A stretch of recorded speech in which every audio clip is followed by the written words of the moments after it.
আসসালামু আলাইকুম everyone, welcome to my daily blog. আজকে তোমরা কম বেশি দেখেছো আমি দুপুরে ঘরোয়াভাবে কিছু রান্নাবান্না করেছি বাচ্চাদের জন্য। ঘরে যা ছিল তা দিয়েই। আমার বড় মেয়ের জন্মদিন ছিল, 2 দিন আগেই চলে গেছে জন্মদিন। তো আজকে ওকে আমি একটু রান্নাবান্না করে খাওয়ালাম। তো খাওয়া দাওয়া শেষ করে আমরা শুয়েছিলাম। তো আমার মা বলল যে আমার বড় নাতিনের জন্মদিন, কেক না খেলে কি হয়। তো আমার মা 1000 টাকা পাঠিয়ে দিয়েছে বিকাশে, বলল যে ওদেরকে নিয়ে বাইরে থেকে একটু ঘুরে আসো। তো যেমন কথা তেমন কাজ, আমরা চলে আসলাম সন্ধ্যার পরে। তো এসে প্রথমে এই তো কেকের দোকানে চলে আসছি, কেকের ভিডিও নিচ্ছি। তো আমি তো আর এত বড় কেক নিব না, দেখা যায় ছোট ছোট কেক নিয়েছি, 2টো কাপ কেক বাচ্চাদের জন্য, শুধু ওরা খাবে বলে।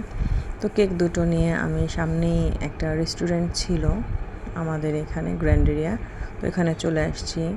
কেক নিয়েছি, ওরা কেক খাচ্ছে, আমি এখানকার যে খাবারের যে মেনু আছে সেটা চেক করলাম। তো দেখো এখানকার খাবারগুলো কিন্তু খুবই মজা আর খুবই রিজনেবল প্রাইসের হয় খাবার, বেশিরভাগই ইন্ডিয়ান। তো ইন্ডিয়ান ফুডগুলো আবার আমার খুব পছন্দ। তো এখানে আমি প্রায় কম বেশি আগে পরে খেয়েছি, যার কারণে এখানেই রিজনেবল প্রাইসে পাবো বলেই চলে আসছি। তো আমরা আজকে চিকেন উইংস নাগাটা অর্ডার করেছি, আর হচ্ছে fried rice, chicken fried rice, আর হচ্ছে ফ্রেঞ্চ ফ্রাই অর্ডার করেছি।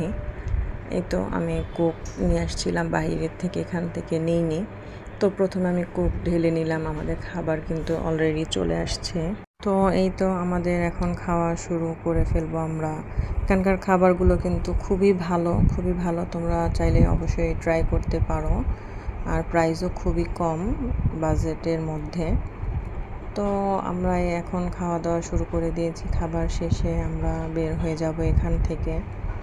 তো মনে হয় আর কি, আজকে মনে হচ্ছে যে নানুদের ভালোবাসাটা আসলেই অনেক।